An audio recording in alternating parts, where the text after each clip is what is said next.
Hello everyone. So we are discussing NCERT questions of the chapter Cell, the Unit of Life. And in today's session, we are going to discuss the question number 6. So the question is, how do neutral solutes move across the plasma membrane?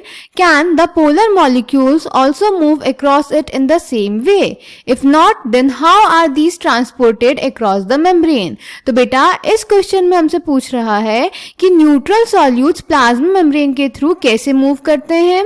क्या polar molecules भी same way में move करेंगे? अगर नहीं तो फिर वो कैसे मूव करेंगे?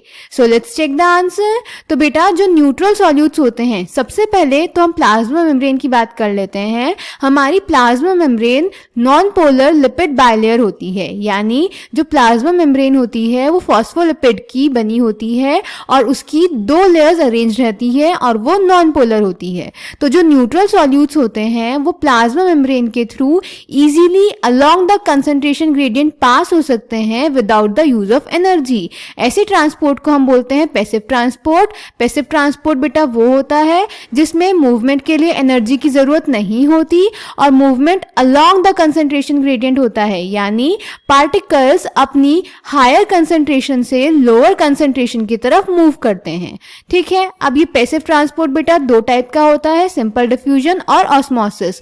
डिफ्यूजन के थ्रू किसी भी पार्टिकल का मूवमेंट हो सकता है, सॉलिड, लिक्विड, गैस, और ऑस्मोसिस में सॉल्वेंट मॉलिक्यूल्स का मूवमेंट होता है जैसे कि वाटर.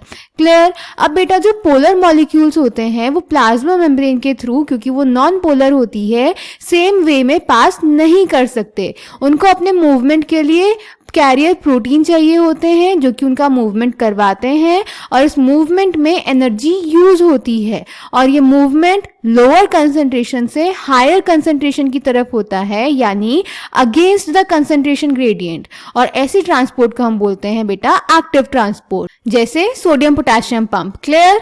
सो जो हमारे न्यूट्रल सॉल्यूट्स होते हैं वो पैसिव ट्रांसपोर्ट के थ्रू प्लाज्मा मेम्ब्रेन से मूव करते हैं और जो पोलर मॉलिक्यूल्स होते हैं वो एक्टिव ट्रांसपोर्ट के थ्रू प्लाज्मा मेम्ब्रेन से मूव करते हैं. Clear. So answer number 6 is neutral solutes can move briefly across the membrane without any requirement of energy, and this is called the passive transport. For example, they may move across the membrane by the process of simple diffusion along the concentration gradient, that is from higher concentration to the lower. Water may also move across this membrane from higher to lower concentration. Movement of water by diffusion is called osmosis. Clear? No, the polar molecules cannot move across it in the same way. As the polar molecules cannot pass through the non-polar lipid bilayer, they require a carrier protein of the membrane to facilitate their transport across the membrane. A few ions or molecules are transported across the membrane against their concentration gradient, that is from lower to the higher concentration. Such a transport is an energy-dependent process in which ATP is utilized and is called active transport. Example, sodium-potassium pump. So I hope this question is clear to you. Thank you.